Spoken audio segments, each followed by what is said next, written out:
what it's like on the agent's end from the time that you get a listing and start preparing for market until you launch on market. What happens subsequently is showings, brokers opens, open houses, hopefully receiving an offer or several offers, hopefully countering, hopefully accepting an offer. Once an offer is accepted, we'll talk about this process both from the listing agent and from the buyer agent end, unlike last week where we were just listing agent, right? So from the time of an accepted offer until close, we call this the escrow period. Escrow period. And escrow has a few meanings. Escrow is literally the frame of time from contract to close. It is literally the party that facilitates a lot of the actions required for close. It is also the process of holding and dispersing the funds involved in the transaction.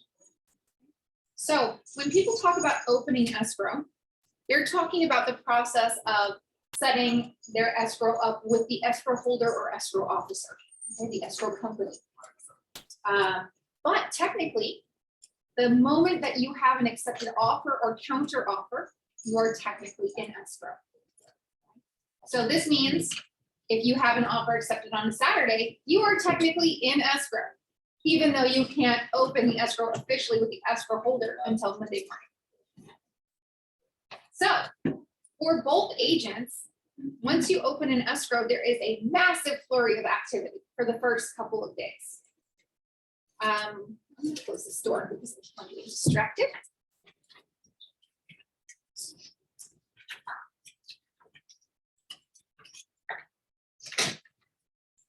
Why do we have a massive flurry of activity in the first couple of days under contract? Inspections, Yeah, we have to set up a lot of stuff, right? So the very first thing that you should do as the listing agent or the buyer's agent is I want you to go through the contract and I want you to count out your dates, your important dates for everything, all deadlines, all contingencies and close. First off, you're going to need to convey this to escrow. You're going to need to check all of these days and make sure that close doesn't fall on a Saturday or Sunday. We'll talk about what that looks like. If it does, nothing to worry about. What's the first contingency typically that occurs in an escrow? Earnest money deposit. Right. Typically 3 business days. Okay. So as the buyer's agent or the listing agent, I am right away counting out my contingency dates. I am calendaring them. I am also calendaring a reminder a day or 2 before to make sure I'm checking on everything to make sure that I'm in line if I'm the buyer's agent for my buyer to lift their contingency on time. You know, depending upon what the contingency is and where we're at and if it's safe to do so. And if I'm the listing agent, calendaring to make sure I check in with the buyer's agent and I ask the buyer's agent, hey, are we in line to lift contingencies on time? And also, if I'm a listing agent, enforce those deadlines if I need to serve a notice to perform or that type of thing. Another reason that I calendar the contingency and close date, contingencies and close dates is because I like to send a calendar reminder out to my clients. I do send them an email with all of the important dates, but I also send them a calendar reminder so they're never in the dark, so they're not worrying about it. And that's just like one of those little things that you can do as an agent to set yourself apart. You know, the client's like, I never had to wonder about anything. My agent took such good care of me, right? Let's see here.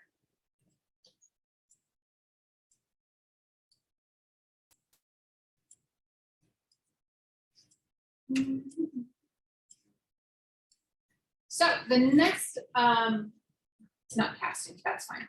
So the next really time sensitive thing that should probably happen on day 1 also is if I'm the buyer's agent, I'm setting up buyer inspections. Why? Why is it so time sensitive? Because I might have 7, 10, 14, maybe even 17 days for my buyer investigation contingency. Why is it so important that I schedule inspections right away? To know what any issues. Yeah, but It's more specifically if there are issues found with what I call core inspections, the first round of inspections, I have time to facilitate what I refer to as secondary inspections and get those secondary inspectors in there. So the general inspector might climb up on the roof and say, I think you need to get a roof inspection, right? And so I need time then to find that roof inspector, schedule that, conduct that appointment. And you will, and I'll talk more about this in the inspection and negotiation class, but it's very important that your buyers, if at all possible, are present at the buyer inspections. So you might need to coordinate schedules, not only with your inspector, but also with your buyer, right? If a seller or listing agent is blocking access to a property for an inspection, they are not allowed to do that. But what do I always say? It is more important to be liked than it is to be right in a real estate transaction, because it's going to get you further. If it's not hurting your client, it's more important that you're liked. If you're liked well enough, you can have both. Okay, so what I say to a seller or a listing agent, well, I never talk to the seller if I'm the buyer's agent, but what I'd say to the listing agent if they're blocking access to my buyer for inspections is, no problem, extend my investigation contingency by the number of days you're delaying me. No problem, just extend that. Send me an extension of time addendum.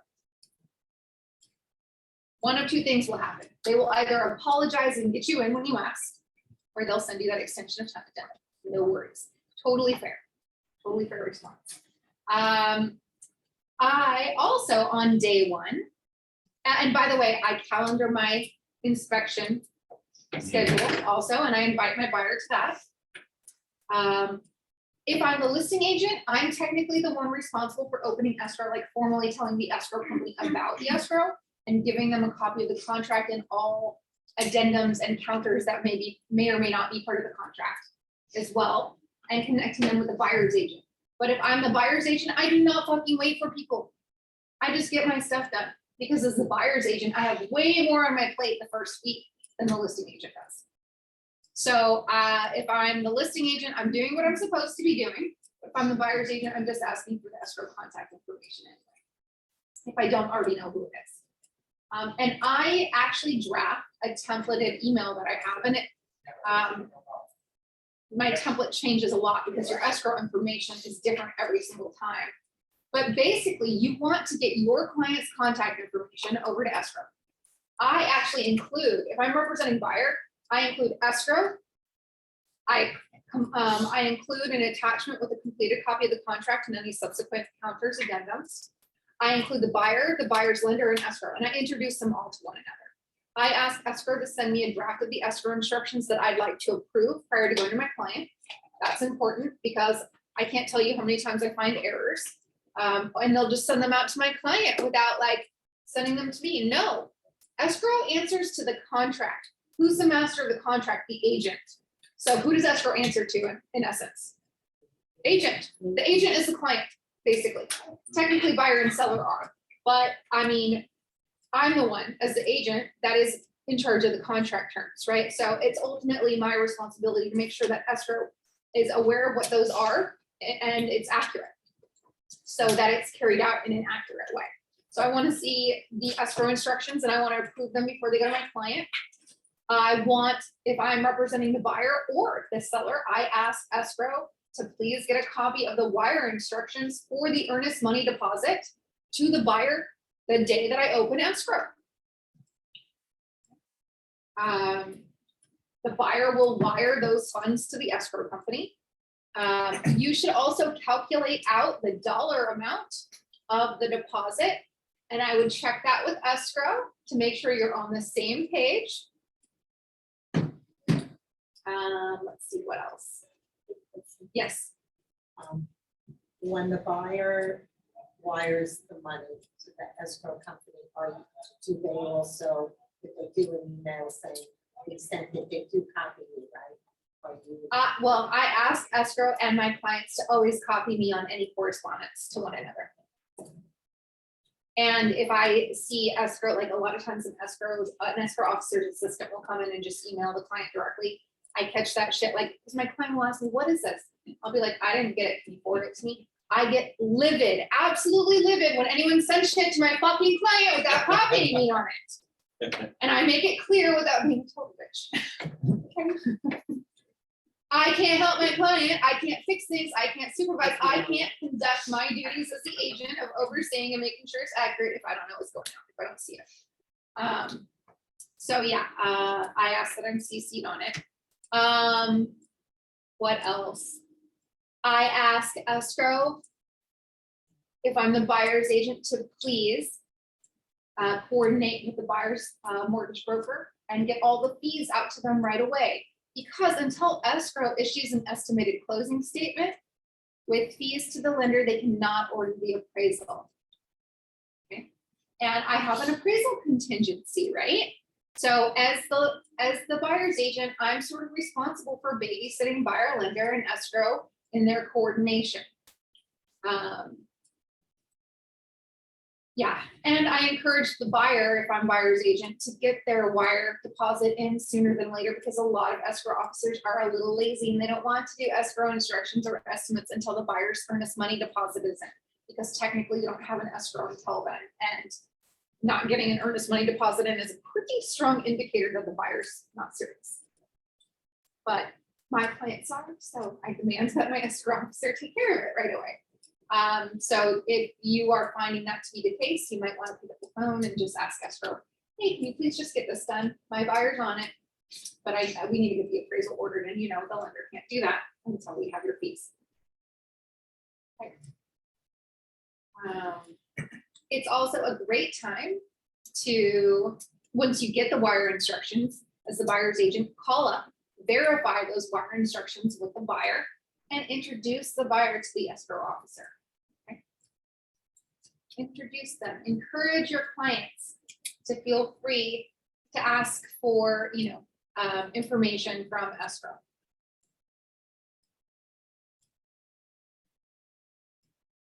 Right. Let's see what I've got here.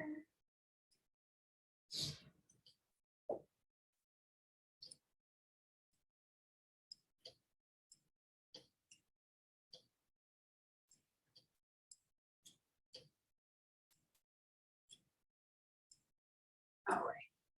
So I have my buyer outline kind of done for buyers. But I'll refer here. I mean, you don't need this word for word. This is not meant to be agent facing. I'm going to use this as kind of a reminder for myself. Is that online? No. It's not for you guys. It's for my clients.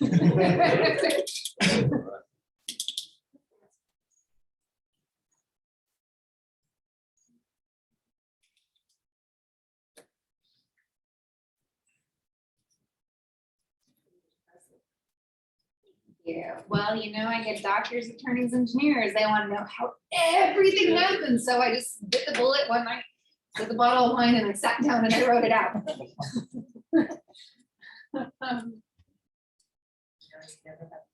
Yeah. So during this time, right, the seller's not doing much. The seller is the buyer and seller. They're getting some requests for documents from escrow and from the lender if it's the buyer. So I make sure my clients know that it is time sensitive and important that they complete, sign, and return all of the documents that escrow and if it's the buyer, their loan professional wants. Okay, so you want to stay on top of that, because when your clients don't return those items, they don't always let you know that they don't have them yet. And the information that's in that the buyer or seller fills out in those packets, it's instrumental in being able to perform the functions that escrow needs to perform, right? A lot of stuff that goes in there is like, background information, what's called a statement of information that goes out to the title company to make sure that there are no weird liens or issues that would hold up a sale. It's called an index search, where they search the person's name, make sure there's no child support liens, this or that. Those things need to be taken care of before a purchase or a sale. What else? Like the buyer's insurance information, right? Like a loan can't be formally approved until escrow orders the insurance, and they can't order insurance if they don't know who the insurance broker is, right? So encourage your clients to get all of that information back as soon as possible. So inspections take place. Both agents should be there. Okay, both agents should be there. If there needs to be secondary and buyer should be there, seller should not. Seller should never be at inspections. Buyer and seller should not be meeting. So both agents, the buyer's agent and the seller's agent Should be at inspections. should be an inspection. If but you're a not the buyer's agent seller. though, you might find a lazy listing agent that's not there. But don't you ever be that lazy listing agent. How can you refute or support information unless you're there to hear it yourself? How can you protect your client's purchase price if you're the listing agent? If you're not hearing what the inspector's saying, you're not doing your job. You're not doing your job properly. I would call being present at an inspection a fiduciary duty myself, because my seller really cares about their purchase price and I cannot properly advise them or protect them if I don't know what's going on. I don't know if we can trust the information, right? And the buyer's agent, I mean, you need to be there. You just need to be there. If you need secondary inspection, you set those up. During this time, the lender has ordered the appraisal. The listing agent will be contacted directly by the appraiser. On a rare occasion, something messes up and they get the buyer's agent phone number. In that instance, you just put them in touch with the listing agent.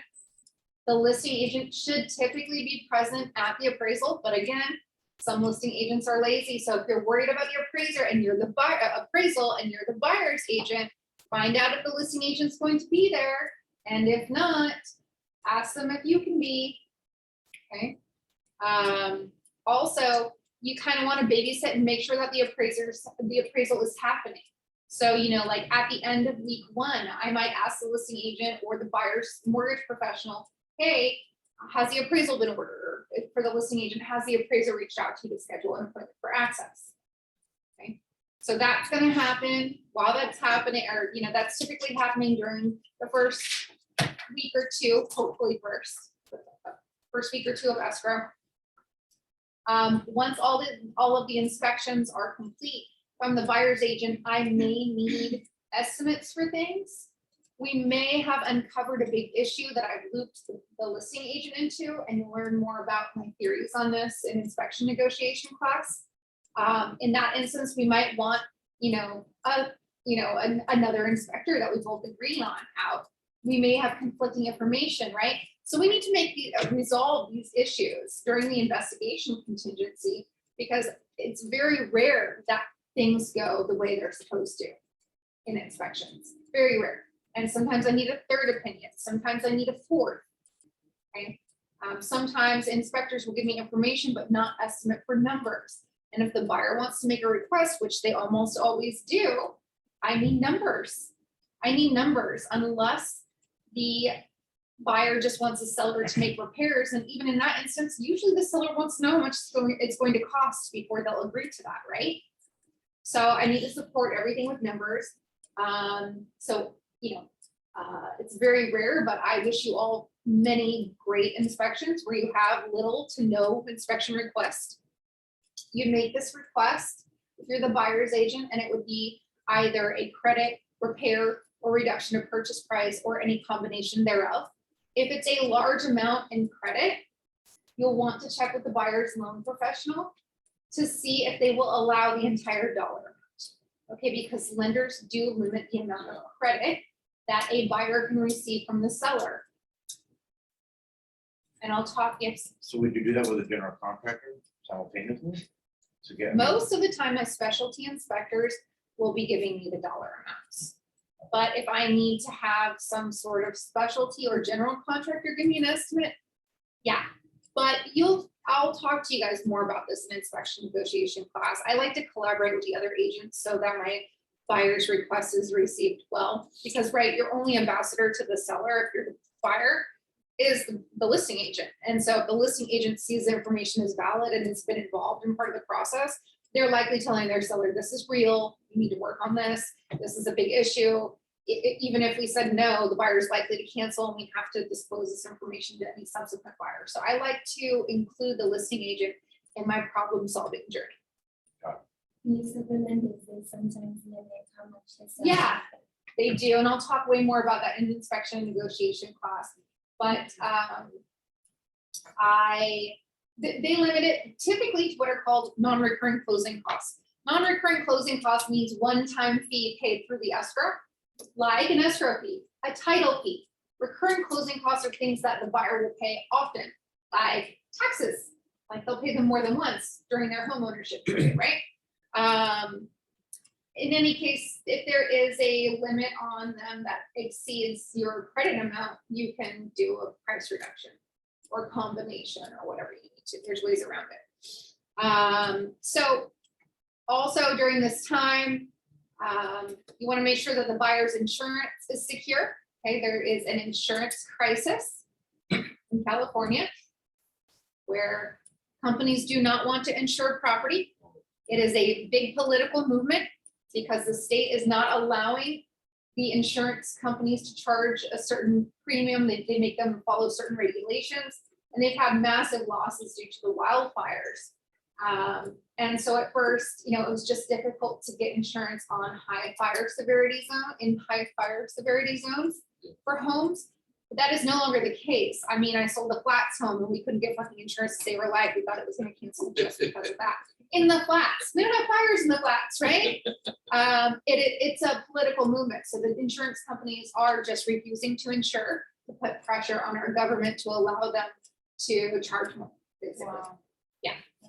So if I was a buyer's agent, I would tell a buyer to start shopping insurance right away.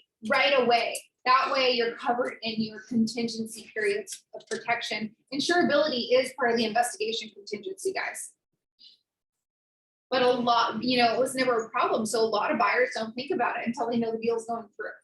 I would advise against that now, and I would tell them to get started. Even if they can get insurance, it might be shitty coverage or the premium might be so high they're not comfortable with it. So let's just get them started on that journey right away. All right, so the seller is going to respond for requests for repair. They can refuse to acknowledge it at all, although that rarely happens. They can say no, they can say yes, or they can say yes to some things and they can give you a counter. Yes. What if you agree to as is conditions, but then As is what, guys? Bullshit, all contracts are as is. Yeah. You can ask for anything that you want. As is would only be limited to things that are known and documented. so when whatever you find in the inspection, you can ask for it. Doesn't mean that they'll give it to you. They're not required to even respond. You could get a notice to perform in response. Right. But yeah. And look, as a buyer's agent, your job is to make sure that the listing agent is taking your information as accurate. This means, well, I'm not going to get into this because this is all covered in a lot of detail in inspection negotiation costs. Okay, so we've got the appraisal knocked out. Did it come in? Great. We list that contingency. Did we get the seller disclosures? I should have been here first. Seller disclosures are delivered to you in whatever time frame you wrote into your residential purchase agreement or subsequent counter offer and got accepted. So the seller needs to get the disclosure package over. Basically, the listing agent needs to get it over to you within whatever time frame you put in there. If you take residential purchase agreement class with me, you'll know that I like to have it in about 3 days. And I like to have it in 3 days so that I can review it with my buyer clients prior to having inspections. That way, if we see anything in there of concern, we can have the inspectors take a special look at it, or we know to just set up that specialty secondary inspection from the get-go. Do you use call over? Well, that's what I write into my residential purchase agreement, but it's negotiable. You set up like a call with them. Okay, I want to go over disclosures with you. No, you're gonna be there physically. Oh, with the buyer? For disclosures, yeah. Yeah, I can do it over the phone or in person. Doesn't matter. Doesn't matter. I guess it depends on how complicated the disclosures are. Yeah. It's like 100 pages. Disclosures? No, disclosures are not 100 pages. HOA docs are hundreds of pages. Disclosures are about 20 pages. Like that, all the inspections. Inspections are not disclosures. Yeah. Inspections we get from the inspectors, and that's in the investigation contingency. The seller disclosures are actually CAR forms. So TDS and SPQ being the biggest ones. And we have a disclosure class, so we'll go over that in more detail, but so I would have done that prior, hopefully, to investigations, or sorry, inspections. Disclosures before. Yeah, I'd like to, or around the same time. I want to know what's in the disclosures before we have our inspections, if possible. Is it the end of the world? No, it's just best practice. Oh, what else do I do during inspections? Or hopefully half an hour before my client gets there. Avid. If I'm the buyer's agent, I want to do my agent visual inspection disclosure. Except I am spending time with my buyer and their inspectors during the inspections. So I really like to ask the listing agent, hey, can I get in there 30 minutes earlier just to do my Avid? Yeah. Why are we doing Avid so early, guys? Technically, it's part of the disclosure contingency. So if I'm a listing agent and you're learning from me, I have them prior to going on market. What does that mean? Or I have that agent visual inspection disclosure. Right? Because if I'm a buyer's agent and I am at inspection appointments with my client, I need to be with my client. They're going to interrupt the fuck out of me anyway. And I don't want them around the listing agent without me being able to hear everything. I don't know what's being said. ABD, what? AVID. Sorry, Avid, Avid. okay? Yeah.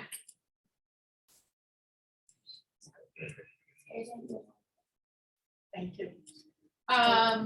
So yeah, I'm backtracking, but all of that stuff happens during the investigation or just prior to. All right, so we've made our request for repair, appraisals come in, it's good. What do we have left, guys? At that point, you would have lifted preliminary title report, you would have lifted all of the contingencies except for what at this point? Loan, if there's a buyer loan, yeah. Who decides if it's safe to lift loan contingency? Lender. Written. Yeah, I get it in fucking writing because most of those guys are liars. Yeah. Yeah, and they'll try to use confusing language. They're like, yeah, we got the clear, we have a conditional approval. Fuck you. I'm not looking for conditional. Is it safe to lift loan contingency? Wow. Yeah. I hate it. There was like, I am not a baby agent. Don't talk to me like one. I know what I'm doing. So you say yes, or you say no, and you tell me why, and you do it in writing, and you do it exactly now. I'm sorry, most of the time, the buyer's lender is the trickiest It is, yeah. party in a transaction. Not all of them, but man, you'll see, they burn you so bad. Yes. They know stuff that they should be cluing you into, like, I see a potential problem here or there, we might need a couple extra days. You know what, clue me in. It's okay to have problems. I can't solve them unless I know that there's one. I might preemptively need to do work or start planting seeds. I need to get my ambassador to the seller on board with me. I can't do that if you're telling me it's fine, it's fine, it's fine, and at the 11th hour, after I've been dodging the listing agent because you've been dodging me, you tell me there's a problem. Nobody's happy to hear it that way. Tell me a couple days before. Tell me as soon as you know. That's okay.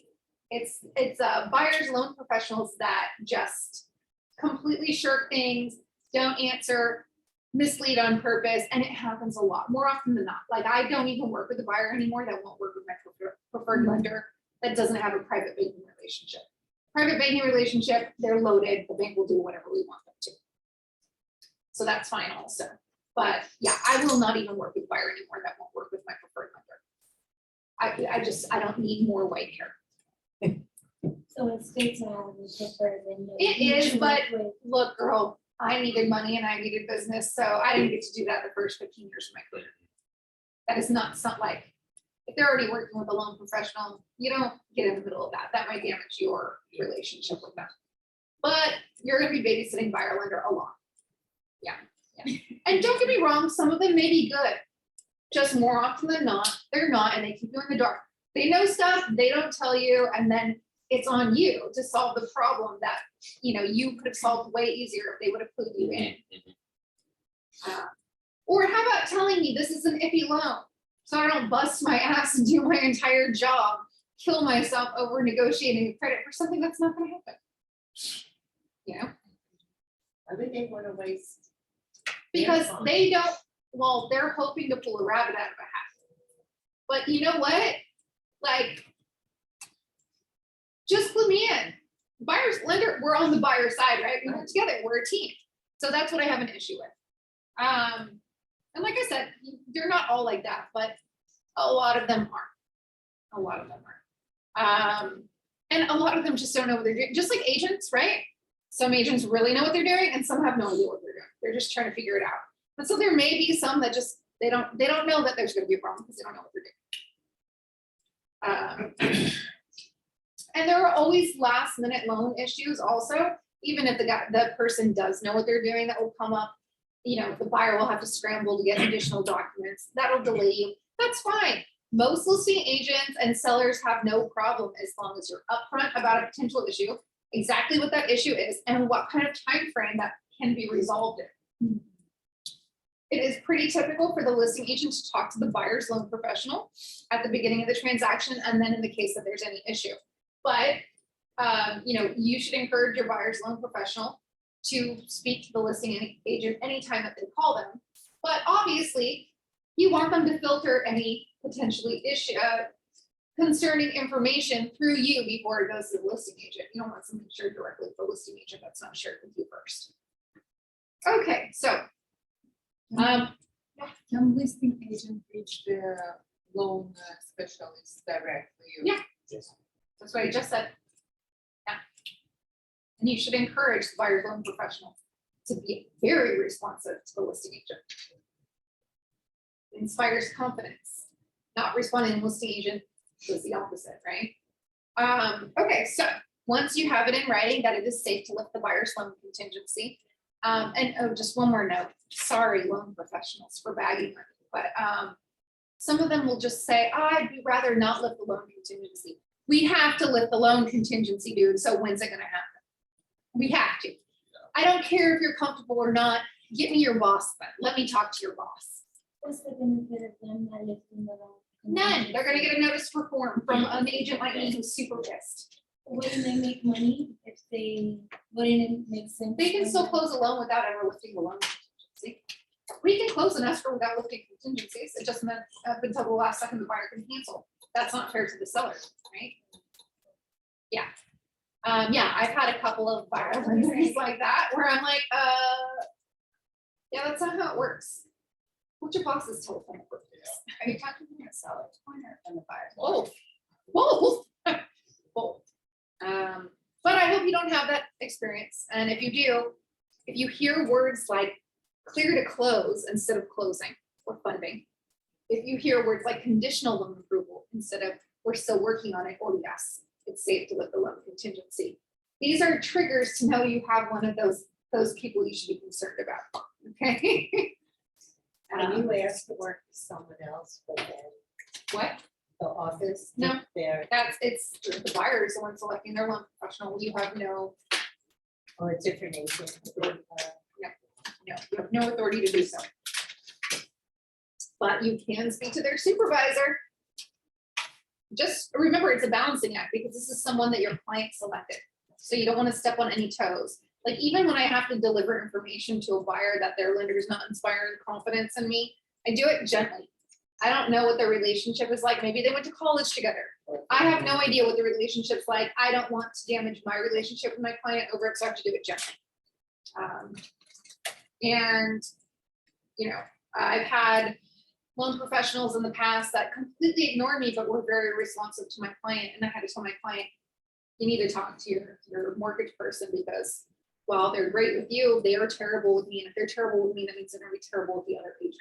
And that's not gonna help you. Yes. Back to the earlier contingencies. So once they put in the earnest money deposit, which is 3 days after accepted offer, right? Their EMD is safe until we drop the. Yeah, earnest money deposit is refundable until contingencies are all lifted. All lifted. So And that's why we're- contingency removal is not passive in the state of California. Contingencies are not lifted because the time has expired on a contingency. We have to actually sign a contingency removal form and deliver it to the other party. So it's on to the loan. The last If there is a loan contingency. contingency, there may or may not be, whether or not there's a loan. It's all conditional based on what you've written in your contract. Right, but I just want to make sure that our EMD is protected. until EMD that is last- protected as long as there is a contingency in place. Got it. All right, so now that we've done all the inspections, we've signed all the disclosures, appraisals approved, loans approved, we've lifted all of our contingencies. What happens? What happens? Celebrate. Don't celebrate yet, girl. All right, you are going to prep your buyer. Make sure, you should probably have done this ahead of time, but they are gonna sign loan documents with a notary public. Okay, so that the loan officer or mortgage professional is going to coordinate with the lender to get the loan documents to escrow. Escrow does what is called packaging them. They get much more accurate, but still estimated closing numbers, okay? The buyers will need to sign them in person with a notary public. So if they have upcoming travel plans, you find out what dates those are and you plan ahead. You let escrow know about them, make sure escrow can get a notary public wherever your clients are going to be out to them. You make sure that your clients have valid identification with their current names. So if wife has changed her last name recently, that can be a problem. Okay, Should we check that? Yeah. Probably. Yeah. I mean, I don't ask my clients for their driver's license, but they can still sign with a valid, you know, like I've had that instance where technically their legal name is their new married name, but their driver's license is in their maiden. I just talked to the loan professional, I'm like, let's do it all in your maiden and we can fix it later. Because it's gonna take you 3 to 6 weeks to get a new driver's license, you know? So it's up to the buyer's loan professional if that can happen.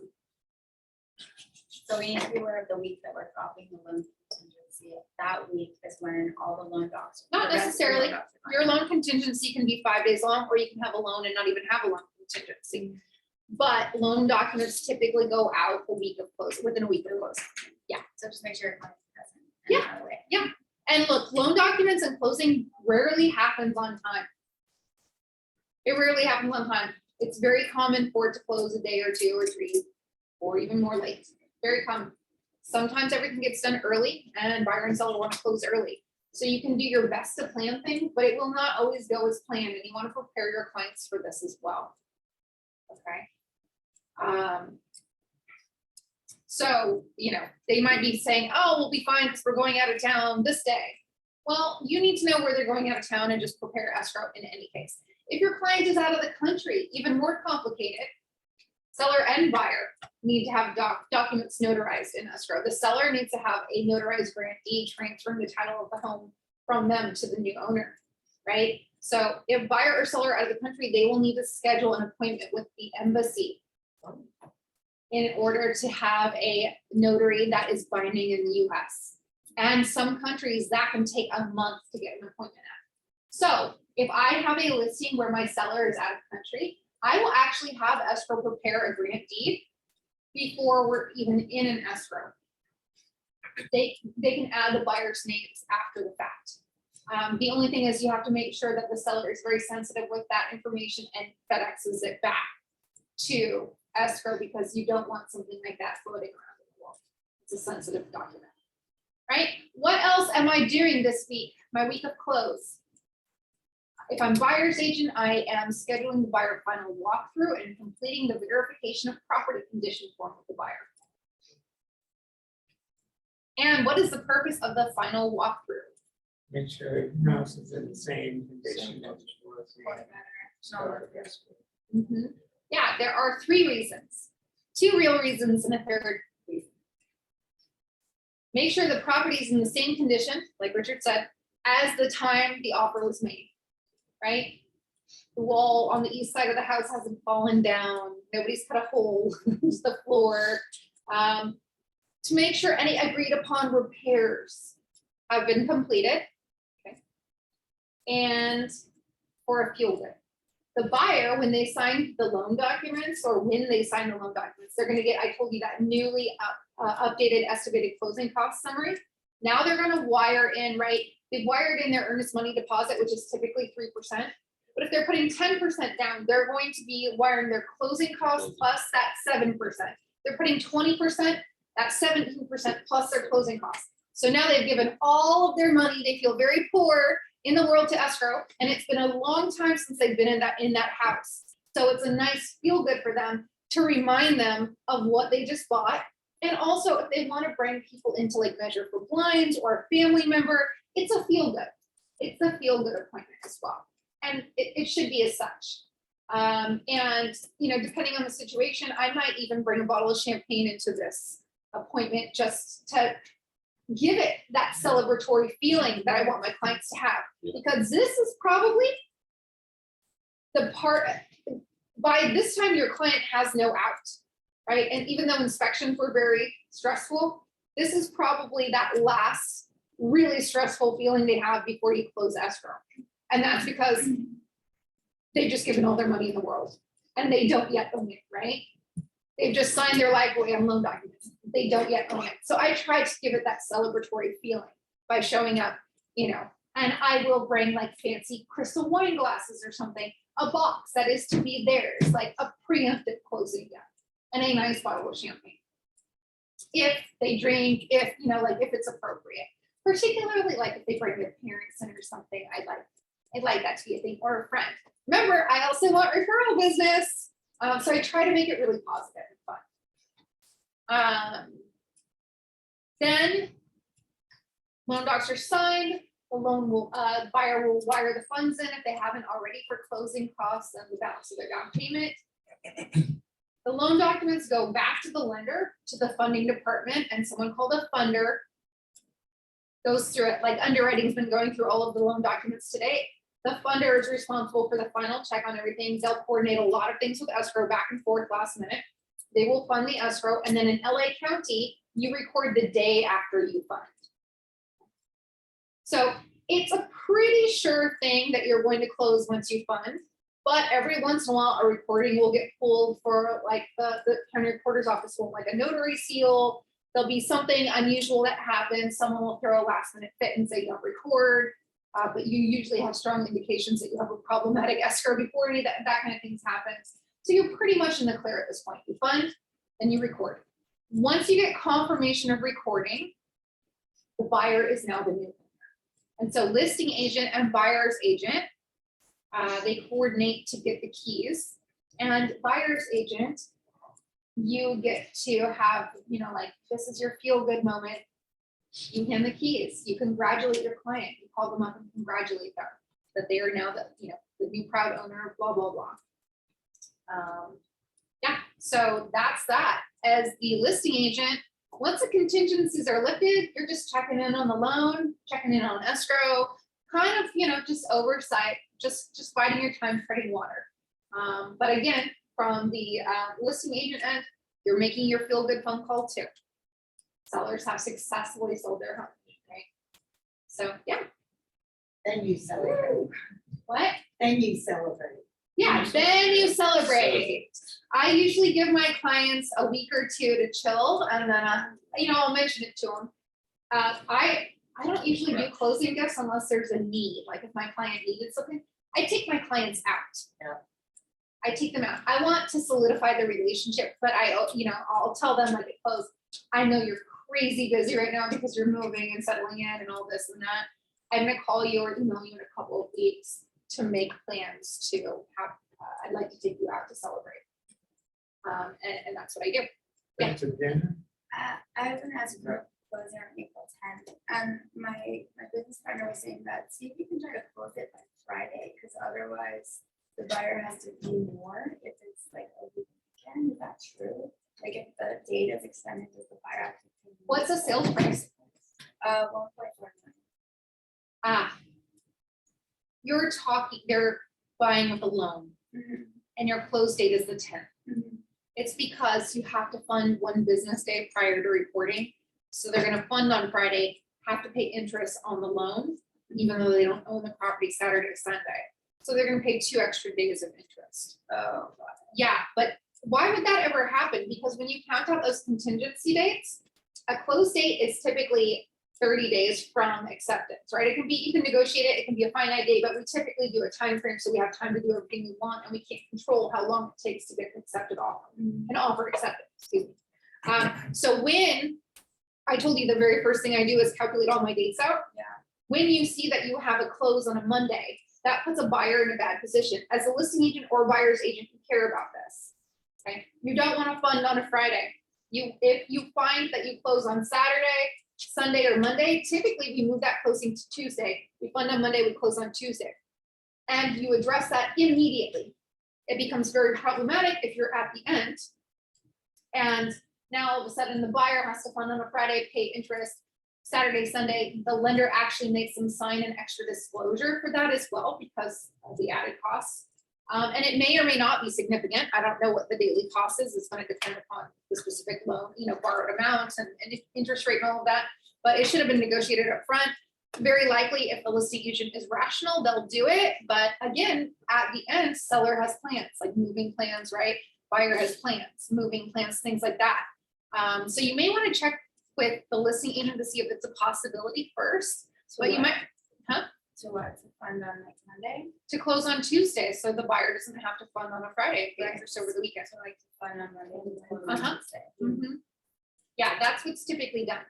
And if someone has an issue with that, or everyone wants to close sooner, sometimes you have buyers that are super excited, right? Then we would just check in and ask if we can close on that Friday instead. But specifically, I'll be asking the buyer's lender, is that possible for you? Yeah. But again, that's why it's the very first step in my escrow. So I just need to go back and see what the actual date is for the close of escrow. Yeah. Yeah. Yep. All right, so that is buyer process from contract to close. Any questions, guys? I missed the moment, where was the bottle of champagne and the moment of celebration? Final one or after the loan document? Final walk. Final one. Yeah, I try to make final walkthrough a little celebratory if possible. Thank you so much. Yeah, you're very welcome. Very welcome. Thank you, Kristen. You're welcome. I'll see you guys tomorrow. Yeah. Thank you so much. See you later.